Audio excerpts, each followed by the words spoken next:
بسم الله الرحمن الرحيم. اللهم صل على محمد وعلى آل محمد كما صليت على إبراهيم وعلى آل إبراهيم إنك حميد مجيد.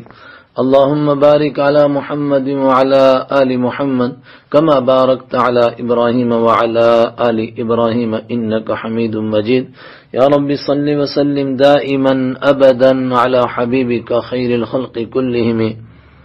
الحمد لله الذي هدانا لهذا وما كنا لنهتدي لولا أن هدانا الله، ونشهد أن لا إله إلا الله وحده لا شريك له، ونشهد أن سيدنا ونبينا ومولانا محمدا عبده ورسوله الذي أرسل إلى الناس كافة بشيرا ونذيرا.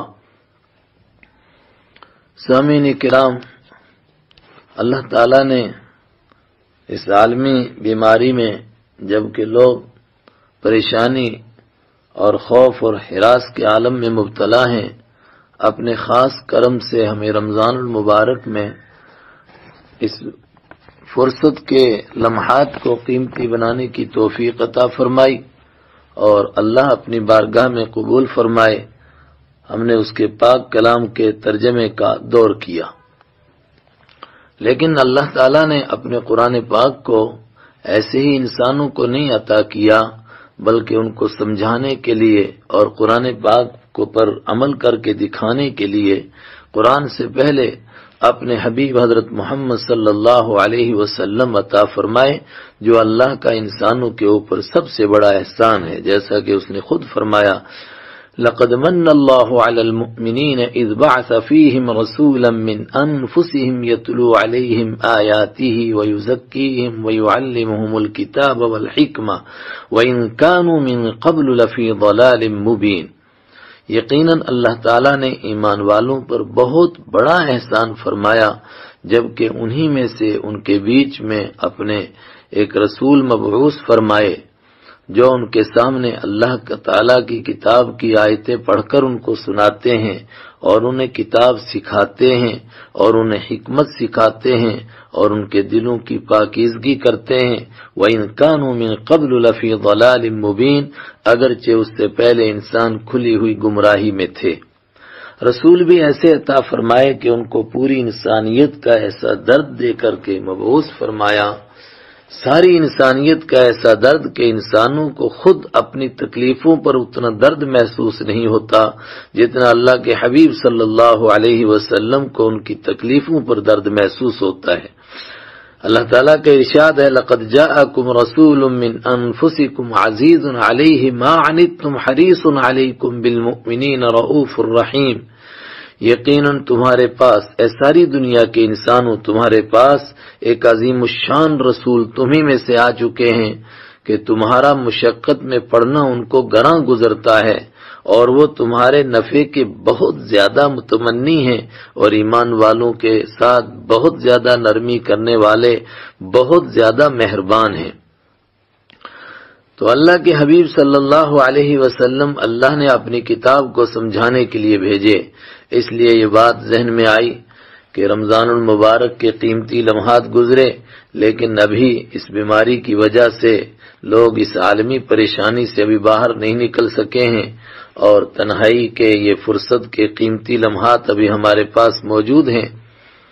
اس لیے میرے دل میں آیا کہ میں اللہ کے حبیب صلی اللہ علیہ وسلم کی سیرت پیش کروں. سیرت کے موضوع پر دنیا بھر کی تمام زبانوں میں بہت کتابیں لکھی گئی ہیں اور کہا گیا ہے جتنا اس موضوع پر لکھا گیا اتنا کسی موضوع پر نہیں لکھا گیا ہے. لیکن ایک تو لوگوں کے پاس بڑی کتابیں پڑھنے کی فرصت نہیں، پھر سب پڑھے ہوئے نہیں ہیں. تو میرا ارادہ ہے کہ تقریر کی شکل میں، آڈیو کی شکل میں حضرت رسول پاک صلی اللہ علیہ وسلم کی حیات طیبہ، سیرت مبارکہ، سیرت پاک ورق یعنی آپ صلی اللہ علیہ وسلم کی پیدائش سے پہلے کے حالات، پھر آپ کی پیدائش اور پھر آپ کی جوانی، آپ کا بچپن، اور اس کے بعد آپ کے اوپر وحی کا نزول، اس کے بعد آپ کے خفیہ تبلیغ کے 3 سال اور پھر اپنے خاندان والوں کو کھانے کی دعوت بلا کر کے دعوت دینا، پھر ساری مکہ والوں کو اعلانیہ طور پر دعوت دے کر پوری دنیا کو ایک پیغام پہنچانا، اور اس کے بعد پھر آپ کی 13 سالہ مکی زندگی کیسی مشقت اور تکلیفوں میں گزری، اور اس کے بعد مدینہ منورہ کی 10 سالہ زندگی کس مصائب کے ساتھ اور کن حالات کے ساتھ دوچار رہی، لیکن پھر اللہ کی طرف سے جو نتیجہ نکلا وہ حیرت ناک نتیجہ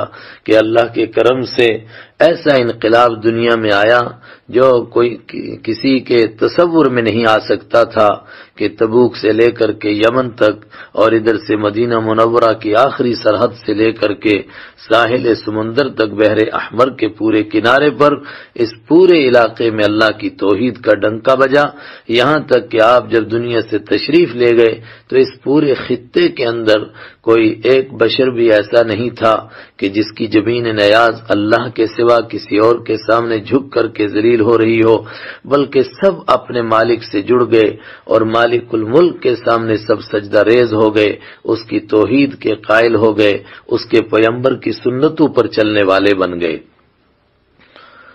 ہم اللہ کے کرم سے ان مجالس میں اگر شریک ہوں گے، اور مجھے امید ہے کہ انشاءاللہ 40-45 مجالس میں پورا پروگرام ہو جائے گا، ہر ایک تقریر 20, 25, 30, 35, 40 منٹ کی ہوگی، جیسا کہ موضوع ہوگا، کبھی کم کبھی زیادہ، لیکن جو آدمی انشاءاللہ محبت سے اور خلوص نیت کے ساتھ اس میں شامل ہوگا، عمل کے ارادے سے اس کو سنے گا، تو انشاءاللہ ثم انشاءاللہ اس کو ایک تو آپ صلی اللہ علیہ وسلم کا کثرت کے ساتھ نام سن کر کے درود شریف پڑھنے کی توفیق ہوگی، اور آپ صلی اللہ علیہ وسلم کے لیے، آپ صلی اللہ علیہ وسلم کی انسانیت کے لیے تڑپ کو دیکھ کر، آپ کے قربانیوں کو دیکھ کر آپ کی محبت دل میں آئے گی، اور جب آپ کی محبت دل میں آئے گی تو آپ کی سنتوں پر عمل کا جذبہ پیدا ہوگا، اور جب جذبہ پیدا ہوگا تو اللہ تعالیٰ کا جو وعدہ سارے انسانوں کے لیے ہے کہ قل ان کنتم تحبون اللہ فاتبعونی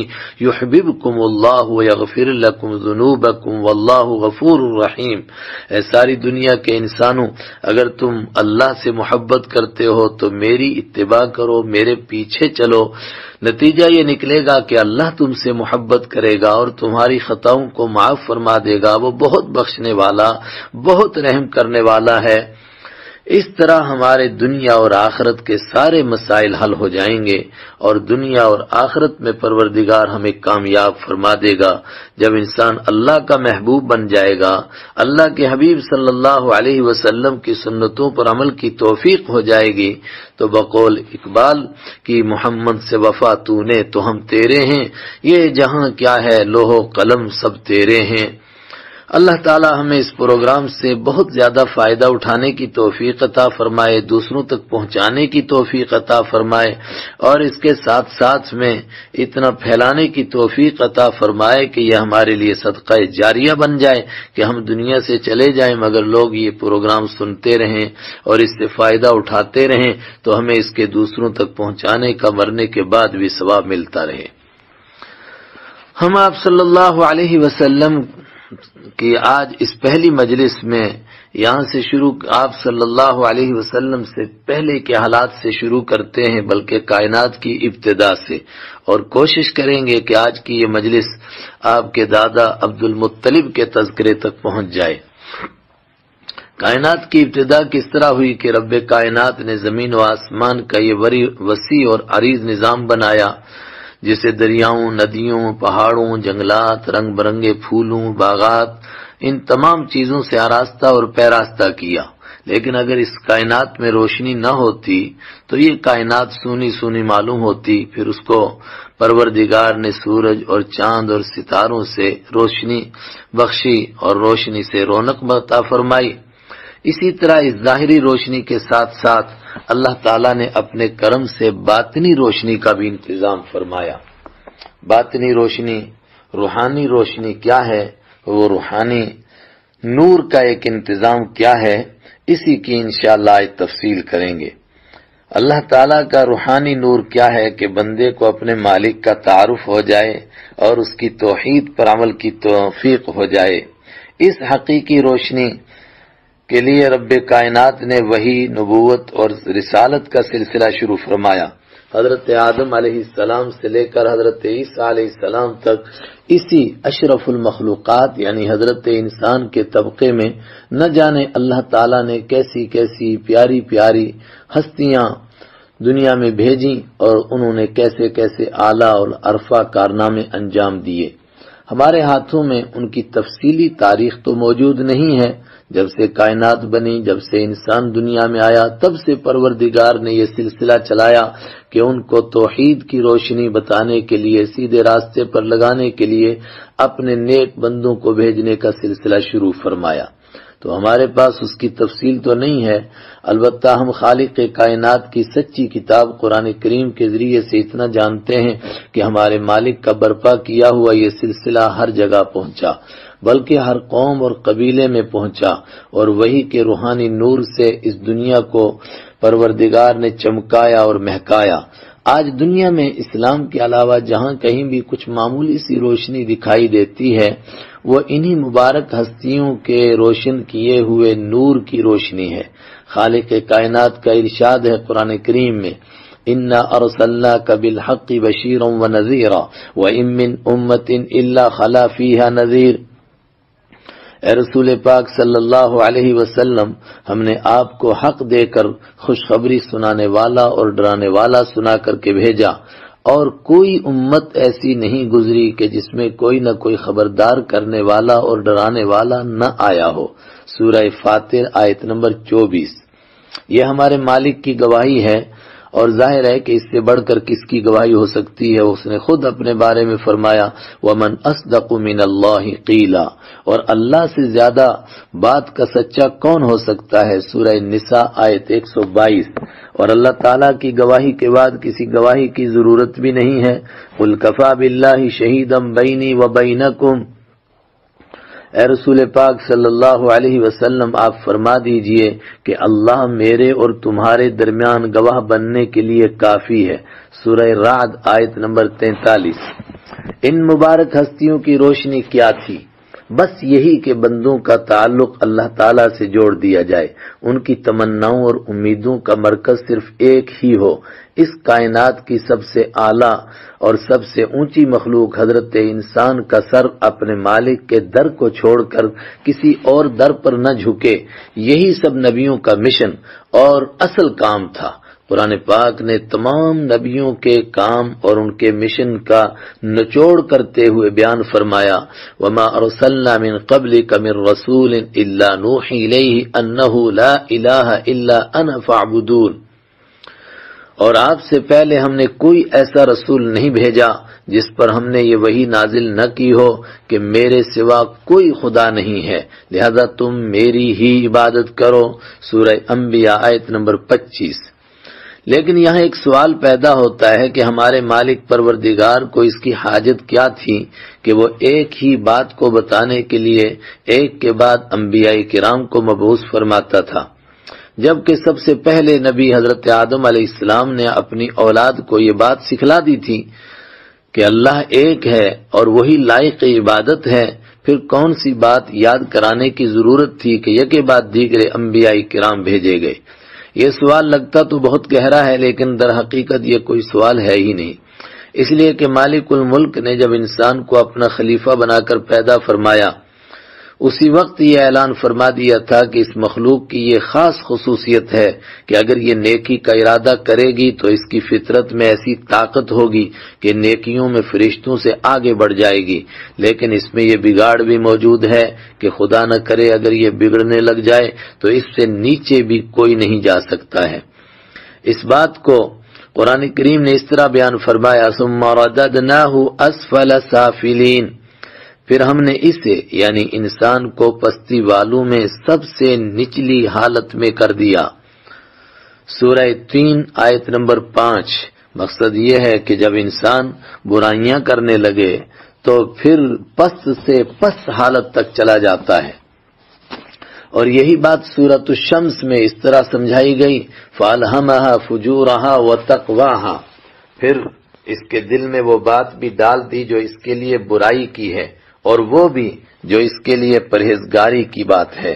سورہ شمس آیت نمبر 8۔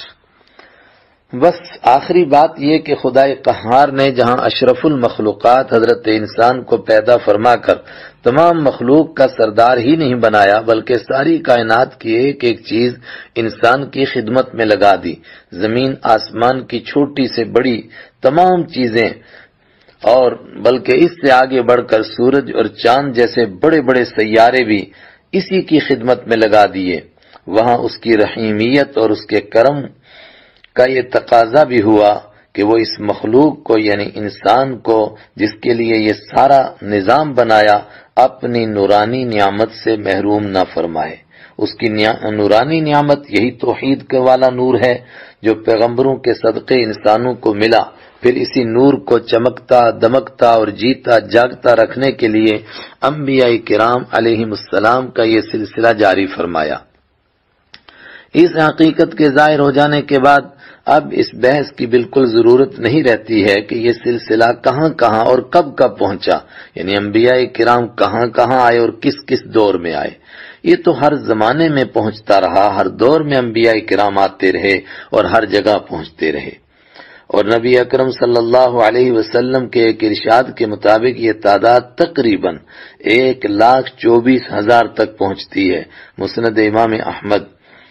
ان میں سے عرب کے آس پاس آنے والی 25 ہستیوں کا قرآن کریم نے تعارف کرایا، پھر کچھ کے کام کا تفصیلی بیان فرمایا اور کچھ کی دعوت کا سرسری طور پر تذکرہ فرمایا۔ سورہ انعام میں آیت 84، 85، 86 اور 87 میں ان میں سے 18 ہستیوں کا تذکرہ ایک ہی جگہ موجود ہے، وہ ہیں حضرت ابراہیم علیہ السلام، حضرت اسحاق علیہ السلام، حضرت یعقوب علیہ السلام، حضرت نوح علیہ السلام، حضرت داؤد علیہ السلام، حضرت سلیمان علیہ السلام، حضرت ایوب علیہ السلام، حضرت یوسف علیہ السلام، حضرت موسیٰ علیہ السلام، حضرت ہارون علیہ السلام، حضرت زکریا علیہ السلام، حضرت یحییٰ علیہ السلام، حضرت عیسیٰ علیہ السلام، حضرت الیاس علیہ السلام، حضرت اسماعیل علیہ السلام، حضرت الیسع علیہ السلام اور حضرت یونس علیہ السلام اور حضرت لوط علیہ السلام۔ ان کے علاوہ دوسرے مقامات پر حضرت آدم علیہ السلام، حضرت ادریس علیہ السلام، حضرت ہود علیہ السلام، حضرت صالح علیہ السلام، حضرت شعیب علیہ السلام، حضرت ذوالکفل علیہ السلام کا کئی جگہ تذکرہ فرمایا، اور سب سے آخر میں سید الاولین والآخرین امام الانبیاء والمرسلین حضرت محمد عربی صلی اللہ علیہ وسلم کا تذکرہ فرمایا، جن پر اللہ نے اپنی کتاب قرآن پاک نازل فرمائی۔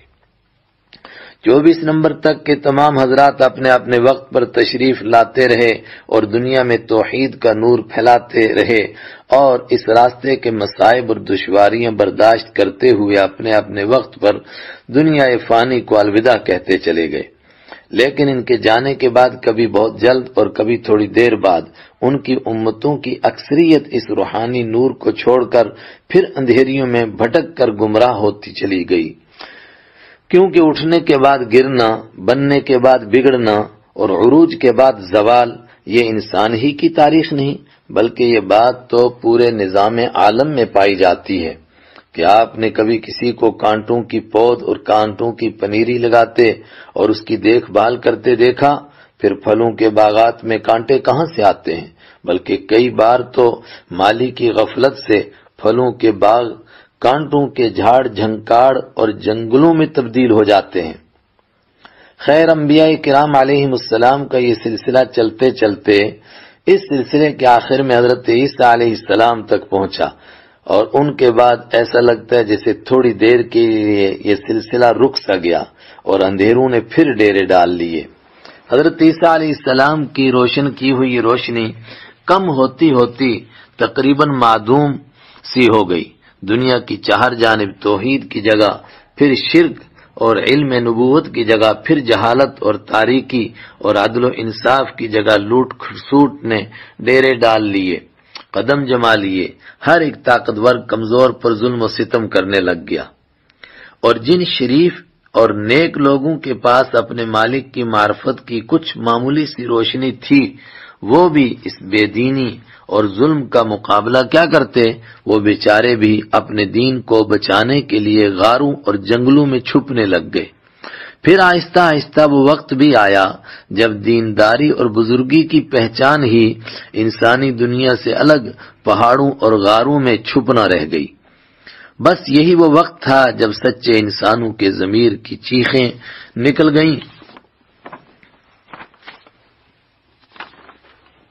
کہ اے پروردگار، وہ تیرے آخری پیغمبر جن کی خبر اتنے انبیاء کرام دے رہے تھے اور ان کی خوشخبری سنا رہے تھے، کیا ابھی ان کے آنے کا وقت نہیں آیا ہے؟ نیک ضمیر انسانوں کے دل سے نکلی ہوئی یہ دعا آسمانوں کو چیرتے ہوئے عرش اعظم کو ہلانے کا ذریعہ بن گئی۔ تو کائنات کے مالک کی طرف سے جواب آیا، جس کو قرآن پاک نے اس طرح بیان کیا: قد جاءكم رسولنا يبين لكم على فترة من الرسل أن تقولوا ما جاءنا من بشير ولا نذير فقد جاءكم بشير ونذير والله على كل شيء قدير۔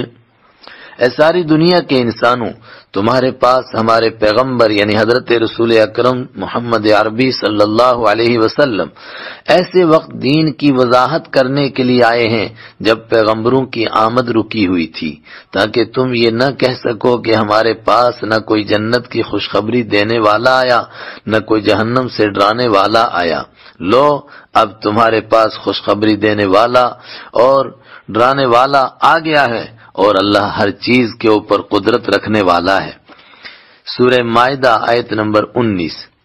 اس طرح انبیاء کرام کے سردار امام النبیین خاتم الانبیاء حضرت محمد عربی صلی اللہ علیہ وسلم کی تشریف آوری کا وقت آ گیا، جو مقصود کائنات بھی تھے اور وجہ کائنات بھی تھے، بلکہ مخلوق کو پیدا کرنے کا جب خدائی فیصلہ ہوا تو اس فیصلے میں سب سے پہلے انہی کو پیدا کرنے کا فیصلہ ہوا۔ اب سب سے آخر میں پوری دنیا کے لیے، قیامت تک آنے والے تمام انسانوں کے لیے، یعنی پوری دنیا کے لیے اور قیامت تک کے لیے ان کے مبعوث ہونے کا وقت آ گیا، جس کے لیے عرب کی ایک ان پڑھ قوم کا انتخاب ہوا اور ساری دنیا کا مرکز مکہ المکرمہ کا شہر منتخب ہوا، تاکہ یہاں سے یہ روشنی پوری دنیا کو نصیب ہو اور ساری دنیا اس نور سے منور اور روشن ہو جائے۔ مکہ شہر کا انتخاب کیوں ہوا اور اس میں ان پڑھ قوم امیین کا انتخاب کیوں ہوا؟ قرآن پاک نے مکہ المکرمہ کا اس طرح ذکر کیا: لا اقسم بهذا البلد وانت حل بهذا البلد، میں قسم کھاتا ہوں اس شہر مکہ کی، جبکہ اے پیغمبر صلی اللہ علیہ وسلم آپ اس شہر میں مقیم ہیں۔ سورہ بلد آیت 1 اور 2۔ اور یہی بات پھر سورہ 3 میں بیان فرمائی: وَهَذَا الْبَلَدِ الْأَمِينَ، اور اس امن والے شہر کی قسم، سورہ 3 آیت 2۔ جس طرح اللہ تعالیٰ کی ذات ہماری سوچ اور ہمارے تصور سے بہت اونچی ہے، اسی طرح اللہ تعالیٰ کے کام بھی ہمارے خیالوں سے بہت اونچے ہیں۔ ہمارے خیال میں کسی بڑے کام کے لیے اچھی زرخیز زمین ہونی چاہیے، جہاں کے لوگ بہت پڑھے لکھے ہوں اور صاحب مال و دولت ہوں، مگر رب العالمین نے جب پوری دنیا میں قیامت تک تمام انسانوں کی رہنمائی کے لیے، ان کو روشنی کے لیے اور ایمان کے نور سے ان کو منور کرنے کے لیے اس پاک ہستی کی آمد کا وقت آیا اور ان کے آنے کا فیصلہ ہو گیا، جن کی خبر کم و بیش 1.25 لاکھ انبیاء کرام علیہم السلام نے دی تھی، جو سب کے بعد آنے کے باوجود پہلوں کے سردار اور امام بننے والے تھے۔ ان کے لیے اللہ تعالیٰ نے اس علاقے کا انتخاب فرمایا جو اپنی ظاہری خوبصورتی، یعنی جو ہمارے تصور کی خوبصورتی ہے، اچھلتے ہوئے دریاؤں، ابلتے ہوئے چشموں کی فراوانی، نکہتے گل کی کثرت سے مشہور نہیں تھا، بلکہ اس کے لیے پوری دنیا میں سے اس مکہ شہر کا انتخاب ہوا جو سخت کالے پتھروں والی بالکل بنجر زمین سے مشہور تھا۔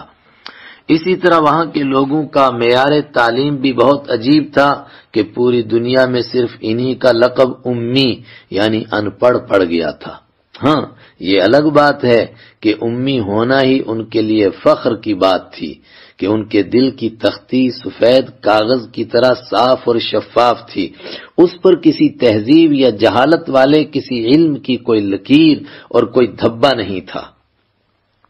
رحمت عالم صلی اللہ علیہ وسلم کے دنیا میں تشریف لانے سے کوئی 2,500-3,000 سال پہلے بڑی اونچی شان والے پیغمبر حضرت ابراہیم علیہ السلام جو اس وقت شام میں قیام پذیر تھے، ان کو حکم ہوا کہ آپ اپنے دودھ پیتے بچے حضرت اسماعیل علیہ السلام اور ان کی والدہ محترمہ حضرت ہاجرہ کو شام سے تقریباً 1500 کلومیٹر دور مکہ نام کے ایک بیابان اور ویران علاقے میں چھوڑ آؤ۔ اسی طرح یہ توحید کی بنیاد پر اپنے آخری پیغمبر کے لیے نیا شہر بسایا گیا۔ حضرت ابراہیم علیہ السلام یہ ویران اور اجاڑ پہاڑوں والا لمبا سفر، لمبا راستہ طے کرتے کرتے اس علاقے میں پہنچ گئے، اور اللہ تعالیٰ کے حکم کے مطابق جہاں پر آج کعبہ ہے اس کے قریب ہی حضرت ہاجرہ اور ان کے بیٹے حضرت اسماعیل علیہ السلام کو الوداع کہتے ہوئے واپس شام لوٹ گئے۔ تاریخی روایات میں ہے کہ حضرت ابراہیم علیہ السلام جب واپس لوٹے تو حضرت ہاجرہ ان کے پیچھے کچھ دور تک یہ بات پوچھتی ہوئی گئیں کہ آپ ہمیں یہاں کیوں چھوڑ رہے ہیں؟ یعنی انہوں نے یہ تذکرہ بھی نہیں کیا، ان کو یہ بتایا بھی نہیں کہ آپ کو یہاں کیوں چھوڑا جا رہا ہے۔ انہوں نے کوئی جواب نہیں دیا تو حضرت ہاجرہ نے خود ہی ان سے پوچھا، کیا آپ کو ایسا کرنے کے لیے آپ کے رب نے حکم دیا ہے؟ حضرت ابراہیم علیہ السلام نے فرمایا جی ہاں۔ اس پر انہوں نے جواب دیا اذن لا یضیعنا، تب تو وہ ہمیں ضائع نہیں ہونے دے گا۔ سبحان اللہ۔ حضرت ہاجرہ اپنے اس معصوم دودھ پیتے بچے کے ساتھ اس بیابان ویرانے میں بیٹھ گئیں۔ نہ آدم کی ذات، دور دور تک کہیں انسانی بستی نہیں۔ وقت گزرتے ہی ان کے پاس جو کچھ پانی توشہ وغیرہ تھا سب ختم ہو گیا۔ جب ان کے دودھ پیتے بچے حضرت اسماعیل علیہ السلام کو پیاس لگنے لگی تو والدہ محترمہ نے دائیں بائیں نظر دوڑائی، لیکن پانی کا کہیں نام و نشان نہیں تھا۔ بالآخر اپنے معصوم بچے کو بلبلاتا، سسکتا اور تڑپتا نہ دیکھ سکیں تو صفا کی پہاڑی کی طرف دوڑیں۔ آس پاس پانی تلاش کیا، لیکن اس پتھریلی سنگلاخ زمین میں پانی کہاں؟ یہاں سے مروہ نام کی پہاڑی کی طرف گئیں۔ بیچ میں جہاں زمین ذرا پست ہے، نشیبی زمین ہے، وہاں سے جہاں بچہ نظر نہیں آ رہا تھا دوڑ کر کے آگے مروہ پر پہنچ گئیں۔ وہاں بھی اچھی طرح پانی تلاش کیا، لیکن اس سنگلاخ میں پانی کہاں تھا؟ اس طرح صفا سے مروہ تک 7 چکر لگائے۔ ایک ہی جگہ 7 چکر کیوں لگائے؟ اس لیے کہ ان کا ایمان تھا جس اللہ نے ہمیں یہاں رہنے کا حکم دیا ہے اس نے ضرور پانی کا انتظام کیا ہوگا، مگر وہ ہمیں نظر کیوں نہیں آ رہا ہے۔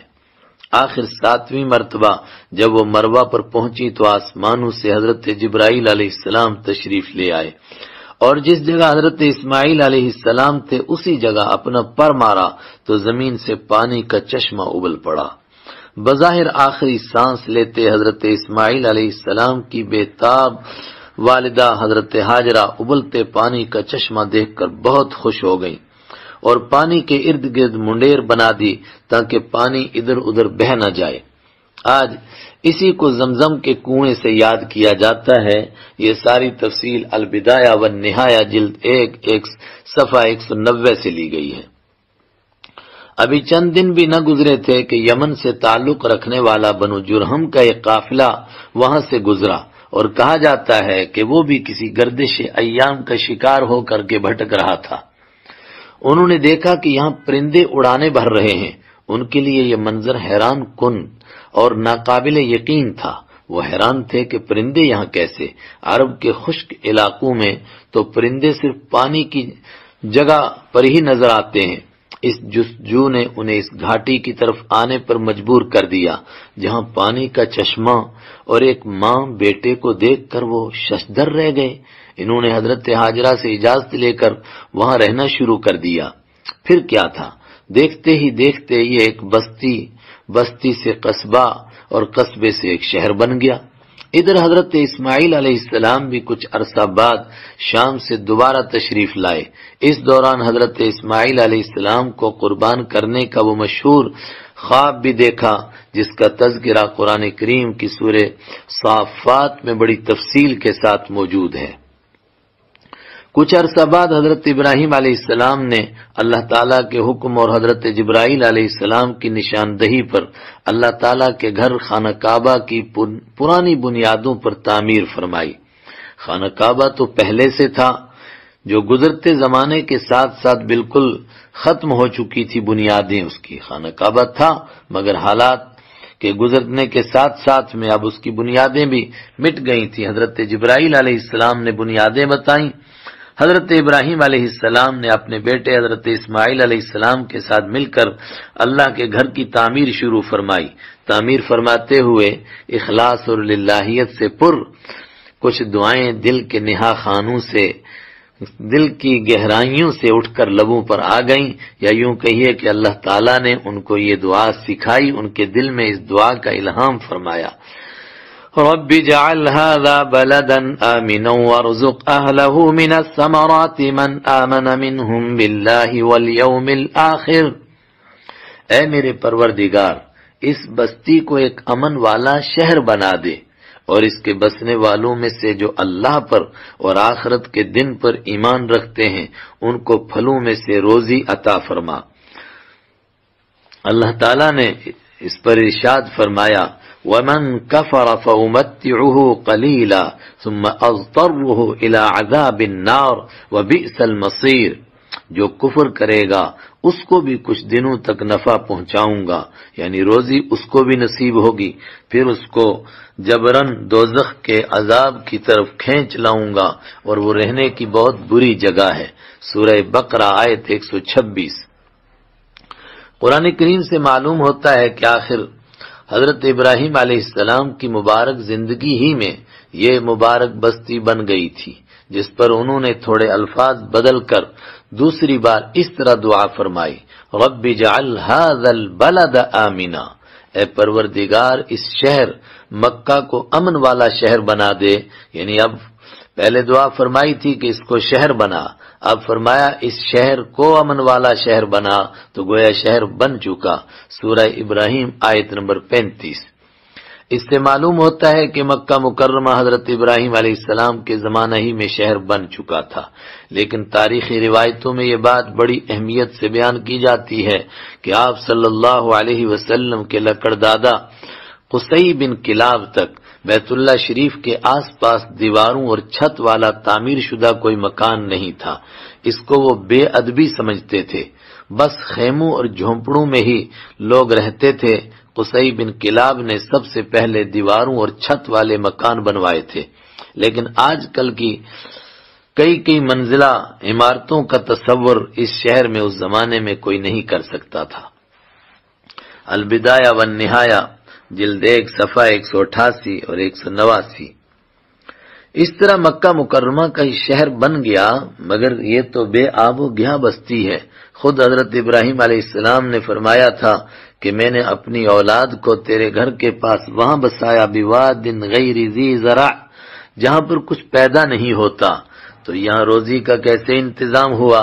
اللہ نے اس کے لیے فرمایا، اولم نمکن لہم حرما آمنا یجبا الیہ ثمرات کل شیء، کہ ہم نے ان کو امن و امان والے حرم میں جگہ نہیں دی جہاں ہر قسم کے پھل کھنچے چلے آتے ہیں۔ اللہ تعالیٰ کی شان، اس علاقے کے تمام پھل یہاں کھنچے چلے آتے تھے۔ سورہ قصص آیت نمبر 57۔ حضرت ابراہیم علیہ السلام اور ان کے بیٹے حضرت اسماعیل علیہ السلام کے ذریعے اللہ تعالیٰ نے اپنے پیارے حبیب حضرت محمد عربی صلی اللہ علیہ وسلم کی بعثت کے لیے، آپ کی بعثت کے لیے آپ سے 2500 سال پہلے اس شہر کو بسایا اور آباد کروایا۔ لیکن شاید اللہ تعالیٰ کو حضرت اسماعیل علیہ السلام کے خاندان کو یہاں ہمیشہ کے لیے بادشاہ بنانا منظور نہیں تھا۔ آگے مکہ المکرمہ کا کیسے نظام چلا اس پر توجہ دیجئے کہ اللہ کو اس خاندان کو ہمیشہ یہاں بادشاہ رکھنا شاید منظور نہیں تھا۔ چنانچہ حضرت اسماعیل علیہ السلام نے 130 یا 137 سال کی عمر پائی اور تا حیات مکۃ المکرمہ کے سربراہ رہے اور بیت اللہ شریف کے متولی رہے۔ آپ کے بعد آپ کے 2 صاحبزادگان ثابت پھر قیدار یا قیدار بن پھر ثابت یکے بعد دیگرے مکۃ المکرمہ کے والی اور ذمہ دار ہوئے۔ ان کے بعد ان کے نانا مزاز بن عمر الجرہمی نے مکۃ المکرمہ کا زمام کار اپنے ہاتھ میں لے لیا، اور اس طرح مکہ کی سربراہی حضرت اسماعیل علیہ السلام کی اولاد سے نکل کر بنو جرہم کی طرف منتقل ہو گئی، جو تاریخی روایتوں کے اعتبار سے تقریباً 2000 سال تک اسی خاندان میں رہی۔ پھر کچھ سالوں تک بنو عدنان نام کا قبیلہ بھی منتظم رہا۔ آخر بنو جرہم اور بنو عدنان سے کعبہ کا انتظام عرب کا مشہور قبیلہ بنو خزاع چھین کر خود قابض ہو گیا، لیکن بنو جرہم نے مکہ چھوڑتے وقت زمزم کا کنواں پاٹ دیا، اس کو بھر کے بالکل برابر کر دیا، اور اس میں کئی تاریخی چیزیں جیسا خانہ کعبہ کے اندر رکھے ہوئے سونے کے 2 ہرن اور اس کے کونے میں لگا ہوا حجر اسود نکال کر اس کو بھی اسی کنویں میں دفن کر دیا، اور زمین کے ایسے ہموار کیا کہ کوئی نام و نشان ہی باقی نہیں رہا۔ بنو خزاع نے تقریباً 300 سال تک یہاں حکومت کی، اور یہ بات بھی یاد رہے کہ مکۃ المکرمہ کی حکومت کیا تھی، بس کچھ عہدے تھے جن پر قبضے کا نام زمام حکومت ہاتھ میں لینا تھا۔ مثلا ان کے ہاں ایک عہدہ تھا حجابت، یعنی خانہ کعبہ کی پاسبانی، اس کا مطلب خانہ کعبہ کی چابی اپنے پاس رکھنا، اس میں وقت پر جھاڑو دے دینا اور صفائی کر دینا، نیز زیارت کرنے والوں کے لیے دروازہ کھول دینا۔ سقایا یعنی حاجیوں کو پانی پلانے کا انتظام کرنا، بیر زمزم کے بند ہو جانے کے بعد پانی طائف یا اس کے آس پاس کے علاقوں سے لایا جاتا تھا۔ رفادہ یعنی حاجیوں کی میزبانی کا انتظام کرنا۔ لوا یعنی جنگ کے وقت میں پرچم دکھا دینا۔ بس یہی چند عہدے تھے جن پر ان کو ناز اور فخر تھا، اور یہ جس کے قبضے میں ہوتے تھے اس کو بادشاہ سمجھا جاتا تھا۔ بالآخر صدیوں بعد حضرت اسماعیل علیہ السلام کے خاندان میں حضرت نبی اکرم صلی اللہ علیہ وسلم سے اوپر 5ویں پشت میں قصی بن کلاب نام کے ایک شخص پیدا ہوئے، جن کے والد بچپن میں انتقال کر گئے تھے۔ ان کے والد کے انتقال کے بعد ان کی والدہ نے ایک دوسرے شخص سے نکاح کر لیا تھا، اور پھر وہ ان کے ساتھ مکہ المکرمہ سے بہت دور ملک شام چلی گئی، سمجھو کوئی 1500 کلومیٹر دور، اور اپنے بیٹے قصی کو بھی وہ اپنے ساتھ لے گئیں، جہاں قصی جوان ہوئے۔ اس طرح ان کو زمانے کا گرم اور سرد چکھنے کا اچھا موقع ملا۔ وہ جوان ہو کر واپس مکہ مکرمہ آ گئے، اور آتے ہی اپنے خاندان کو اکٹھا کر کے بنو خزاع سے جنگ کی اور مکہ المکرمہ کی باغڈور خود سنبھال لی۔ اس طرح صدیوں بعد مکہ المکرمہ کے انتظام سے الگ رہنے کے بعد قریش پھر مکہ المکرمہ کے سردار کی حیثیت سے پہچانے جانے لگے۔ قصی نے مکہ المکرمہ میں بڑے بڑے تاریخی کام انجام دیے۔ انہوں نے ہی اپنی قوم پر کچھ ٹیکس متعین کیے، جس کے ذریعے حاجیوں کی مہمان نوازی کی جاتی تھی، اور قومی مشورے کے واسطے دار الندوہ نام کا ایک بڑا ہال تعمیر کروایا، جس میں بڑے بڑے مشورے اور خانہ کعبہ کے انتظام کے متعلق بات چیت ہوتی تھی۔ قصی کے بعد مکہ پاک کی یہ سرداری یکے بعد دیگرے ان کے بیٹے عبد مناف اور پوتے ہاشم اور پڑپوتے یعنی حضرت رسول اکرم صلی اللہ علیہ وسلم کے دادا عبد المطلب کو حاصل ہوئی۔ یوں ہم کہہ سکتے ہیں کہ خدائی نظام کے تحت ایک زمانے کے بعد جب اللہ کے حبیب صلی اللہ علیہ وسلم کے آنے کا وقت قریب آیا تو پروردگار نے پھر مکہ المکرمہ کی حکومت آپ کے خاندان کو لوٹا دی۔ حضرت رسول اکرم صلی اللہ علیہ وسلم کا نسب نامہ شریف قرآن پاک نے ایک بات تو خود بیان فرما دی، هو الذی بعث فی الامیین رسولا منہم، وہی اللہ، وہ ہے اللہ جس نے اپنے هو الذی بعث فی الامیین رسولا منہم، وہی ہے جس نے امیوں کے بیچ میں انہی میں سے ایک زبردست رسول کو بھیجا۔ یعنی حضرت رسول اکرم صلی اللہ علیہ وسلم کی بعثت کے لیے پروردگار نے ان امیوں کا انتخاب فرمایا۔ آپ کا نسب نامہ شریف اس طرح ہے: سیدنا و مولانا حضرت محمد صلی اللہ علیہ وسلم بن عبداللہ بن عبد المطلب بن ہاشم بن عبد مناف بن قصی بن کلاب بن مرہ بن کعب بن لوئی بن غالب بن فہر بن مالک بن نضر بن کنانہ بن خزیمہ بن مدرکہ بن الیاس بن مزر بن نزار بن معد بن عدنان۔ بخاری حدیث نمبر 3712۔ قبیلہ اور خاندان۔ رحمت عالم صلی اللہ علیہ وسلم کی 11ویں پشت میں فہر نام کے ایک آدمی آتے ہیں۔ ان کا لقب قریش ہے، جس پر آپ صلی اللہ علیہ وسلم کے قبیلے کو قریش کہا جاتا ہے۔ اور تیسری پشت میں آپ صلی اللہ علیہ وسلم کے پردادا ہاشم ہیں، جن کی نسبت سے آپ صلی اللہ علیہ وسلم کا خاندان بنو ہاشم یا ہاشمی کہلاتا ہے۔ ہاشم عبد مناف کی اولاد میں سے زیادہ سخی اور مالدار تھے، اس لیے عبد مناف کے بعد ان کی اولاد میں ہاشم کو مکہ المکرمہ میں انتظام کے 2 بڑے عہدے حاصل ہوئے۔ ایک سقایا یعنی حجاج کرام کو پانی پلانے کا انتظام کرنا، دوسرا رفادہ یعنی حاجیوں کی میزبانی کا انتظام کرنا۔ ہاشم ہی پہلے شخص ہیں جنہوں نے مکہ مکرمہ میں حاجیوں کو روٹی شوربے میں ڈال کر کھلانے کا اہتمام فرمایا۔ ان کا اصل نام عمر تھا، لیکن روٹی توڑ کر شوربے میں ساننے کی وجہ سے ان کو ہاشم کہا جانے لگا، کیونکہ ہاشم کے معنی ہے توڑنے والا، اور وہ روٹی توڑ کر سالن میں ڈال کر اس کا سرید بنا کر لوگوں کو کھلاتے تھے، اس لیے ان کو ہاشم کہا جانے لگا۔ ہاشم ہی نے سب سے پہلے قریش میں یہ دستور جاری کیا کہ سال میں 2 مرتبہ تجارت کے لیے قافلے روانہ کیے جائیں، موسم گرما میں شام کی طرف اور موسم سرما میں یمن کی طرف۔ مکہ المکرمہ سے تجارت کا کچھ سامان لے جاتے، وہاں فروخت کر کے وہاں سے کچھ سامان خرید کر مکہ مکرمہ لا کر فروخت کرتے تھے۔ اس طرح پورے سال کا خرچہ نکل آتا تھا۔ تاریخ طبری جلد 1 صفحہ 35۔ ہاشم کے 5 بیٹے تھے، لیکن مشہور بیٹے شیبہ ہیں۔ ان کا واقعہ بھی بہت عجیب ہے شیبہ کا، کہ ہاشم تجارت کے لیے ملک شام تشریف لے جا رہے تھے کہ راستے میں مدینہ منورہ پہنچے، جس کو اس وقت میں یثرب کہا جاتا تھا۔ تو وہاں قبیلہ بنی نجار میں کچھ دن ٹھہر گئے۔ اسی قبیلے میں سلمہ بنت عمر نام کی نیک اور صالح خاتون سے انہوں نے شادی کر لی اور کچھ دن وہیں ٹھہرے رہے۔ پھر بیوی کو امید کی حالت میں میکے میں ہی چھوڑ کر ملک شام روانہ ہو گئے۔ وہاں جا کر فلسطین کے شہر غزہ میں بیمار ہوئے اور وہیں ان کا انتقال ہو گیا۔ ادھر سلمہ کو اللہ تعالیٰ نے ایک بچہ عطا فرمایا، اس نے اس کا نام شیبہ رکھا، کیونکہ بچے کے سر کے بالوں میں کچھ سفیدی تھی، اور سر میں کچھ سفیدی والے کو عربی میں شیبہ کہتے ہیں، اس لیے انہوں نے اس کا نام شیبہ رکھا۔ انہوں نے میکے میں ہی اپنے بچے کی پرورش کا فیصلہ کیا۔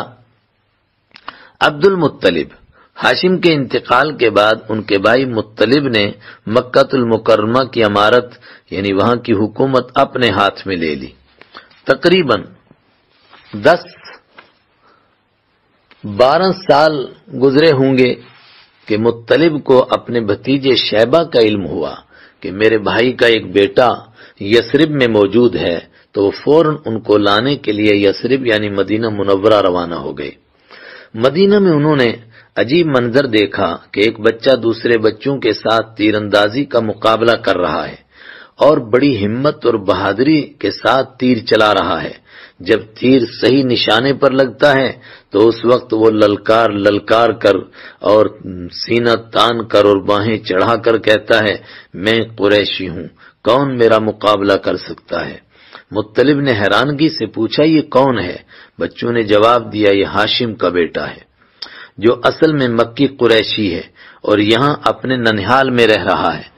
مطلب نے شیبہ کی والدہ یعنی اپنی بھاوج کو بڑی مشکل سے تیار کیا کہ اس کو میرے ساتھ مکہ مکرمہ جانے دو، یہ اپنے والد کی حکومت سنبھالے گا اور اللہ تعالیٰ کے حرم میں رہے گا۔ اس طرح انہوں نے اپنے بھتیجے شیبہ کو اپنے ساتھ لے لیا اور اپنے ہی پیچھے اونٹ پر بٹھا لیا، اور 8 دن کا سفر طے کر کے مکہ مکرمہ اس طرح پہنچے کہ شیبہ مطلب کے پیچھے بیٹھے ہوئے تھے۔ مکہ کے لوگوں نے دیکھا ایک حسین و جمیل لڑکا، ہونہار بچہ مطلب کے ساتھ اونٹ پر بیٹھا ہوا ہے۔ مکہ والوں نے شیبہ کو کبھی دیکھا نہیں تھا، اس لیے وہ سمجھے کہ یہ ضرور مطلب کا غلام ہوگا۔ غلام کو عربی میں عبد کہا جاتا ہے، اس لیے لوگ شیبہ کو عبد المطلب یعنی مطلب کا غلام پکارنے لگ گئے۔ پھر یہ لقب اتنا مشہور ہوا، یعنی عبد المطلب کہ لوگ ان کا اصل نام بھول گئے اور عبد المطلب ہی ان کو کہنا شروع کر دیا۔ مطلب کی وفات کے بعد ان کی وصیت کے مطابق کعبہ پاک کی ذمہ داری، متولیت کے سارے عہدے ان کو مل گئے، کن کو؟ عبد المطلب کو۔ پھر انہوں نے قریش میں عزت، شہرت اور نیکی کا وہ مرتبہ حاصل کیا جس تک ان کے خاندان میں آج تک کوئی نہیں پہنچ سکا تھا۔ یہاں سے آگے تذکرہ ہوگا حضرت رسول اکرم صلی اللہ علیہ وسلم کے دادا عبد المطلب کا، اور زمزم کے کنویں کی کھدائی کا کہ جو کنواں پاٹ دیا گیا تھا، پھر وہ کنواں کس طرح دریافت ہوا، اور پھر کس طرح